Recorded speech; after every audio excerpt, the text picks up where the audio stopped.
Баршаңызға сәлем, сіздермен Гүлсая. Бүгін сіздерге дәл осындай үй жағдайында керемет болып шығатын нанның рецептімен бөлісемін.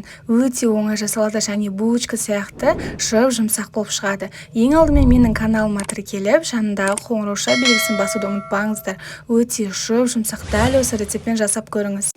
Ең алдымен 700 грамм ұнымызды ситодан өткізіп аламыз және де 500 мг жылы су қажет болады. Сол жылы суымызға 1 шай қасық тұзымызды саламыз және де 10 грамм құрғақ ашытқымызды саламыз және де 1 ас қасықпен қантты қосатын боламыз.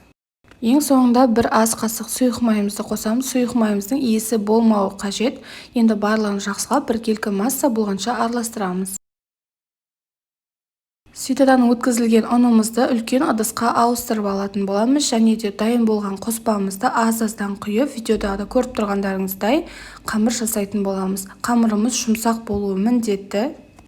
Мінекей менде осындай қамыр шықты. Осылай бір жерге барлығын жинап шығасыздар. Видеодағыдай бетін жауып 2 сағатқа немесе 1,5 сағатқа да жылы жерге қойып көтеретін боламыз.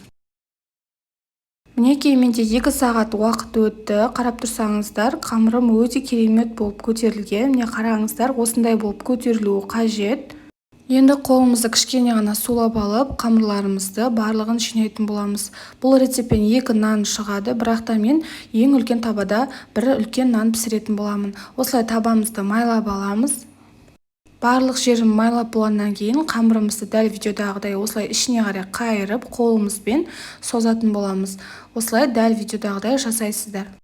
Қамырымыз барлық жеріне жеткеннен кейін дәл осылай бетін жауып матамен 20 минут қоямыз. 20 минуттан кейін дәл осылай көтерілуі қажет. Енді үстіне жұмыртқаның тек қана сарысын салатын боламыз. Щеткамыздың көмегімен дәл осы сары уызымызды барлық жеріне жеткізіп жағып шығатын боламыз. Сонан кейін қолыңыздың көмегімен дәл осылай узорлар жасайтын боласыздар. Маған осы узор ұнады, сіздерде жасап көруге де кеңес беремін. Егер де өзіңізге ұнайтын узор болса, соны жасасаңыз болады. Өте керемет болып шығады. Енді үстіне макты сеуіп шығамыз және де кунжутты сеуіп шығатын боламыз. Кунжутымызды жиектеріне де сеуіп шығуларыңыз қажет. Енді 180 градуста 30 минутта пісіретін боламыз.